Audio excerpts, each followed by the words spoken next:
증여 후 주식 소각 다들 잘 알고 계신 거죠? 지금이 바로 그 타이밍이라고 합니다. 안녕하세요. 컨설팅 전문 세무사 박정현입니다. 여전히 이슈가 되고 관심이 아주 높은 주제를 가지고 왔는데요. 바로 이익소각이라는 컨설팅 기법입니다. 이익소각 또는 자기주식 소각이라고도 하고 혹자는 증여 후 주식 소각이라는 단어를 활용하기도 하는데요. 그 본질을 파악하지 않고 판례의 정확한 분석 없이 실행하시는 경우가 굉장히 많습니다. 섣불리 진행을 하다가는 큰 위험이 초래될 수 있으니 잘 짚고 진행을 하셔야 되겠습니다.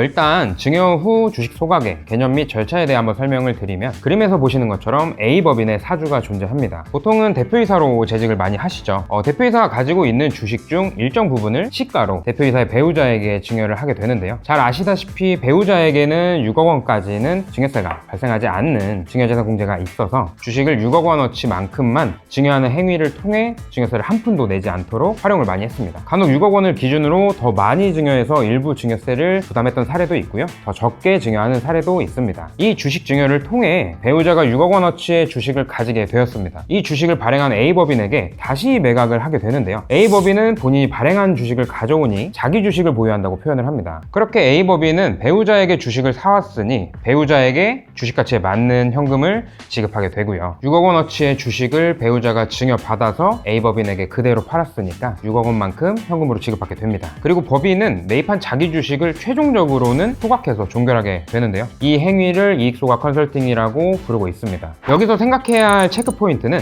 배우자가 증여받는 주식을 법인에게 파는 행위에 대해 세금이 나오느냐 안 나오느냐입니다. 배우자가 얼마의 주식을 취득을 했죠? 6억 원의 주식을 증여받았으니 취득가액은 6억 원이 되고요. 주식을 양도한 금액도 6억 원이니 양도가액도 6억 원이 됩니다. 6억 원에 취득을 해서 6억 원에 팔았으니 차익이 전혀 남지 않았기 때문에 발생하는 세금도 따로 없게 되는 겁니다. 다만 주식을 양도할 때 발생하는 증권거래세는 조금 부담을 할 수 있고요. 결과적으로 증여행위에 따른 세금도 없고요. 주식을 소각하는 행위에 대한 세금도 굉장히 적습니다. 자, 이렇게 획기적인 방식을 통해 법인의 자금을 세금 없이 빼낼 수 있다고 생각이 되는데 왜 계속해서 문제가 되었을까요?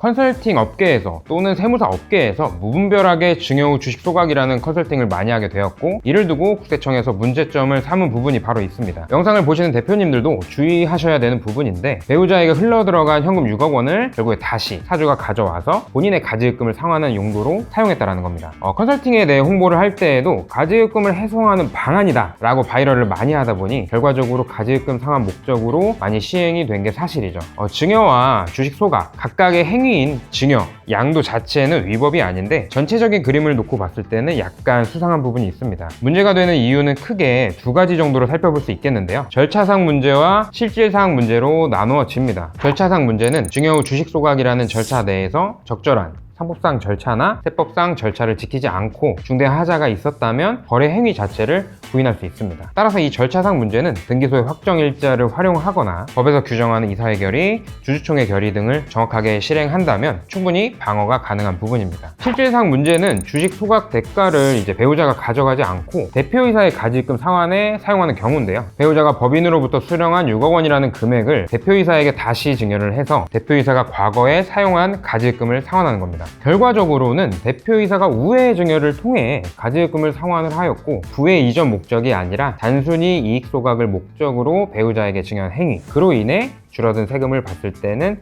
상당히 수상하다 이겁니다. 국세기본법에 규정되어 있는 실질과세 원칙의 내용에도 거래 형태가 아닌 실질로 보아 과세할 수 있다라고 하니 아쉬운 꼬리표도 좀 남게 되었습니다. 그래서 이러한 증여 후 주식 소각이라는 컨설팅을 할 때에는 어느 정도 컨설팅 본질에 대한 이해, 그리고 절차상의 미비점이 없는지 명확하게 체크할 수 있는 사람과 진행해야 국세청의 소명에도 충분히 대응이 가능합니다. 단순히 눈에 좋게 보이는 결과만을 뽑기 위해서 하는 액션은 결국에는 탈이 나기 마련이라고 생각을 합니다.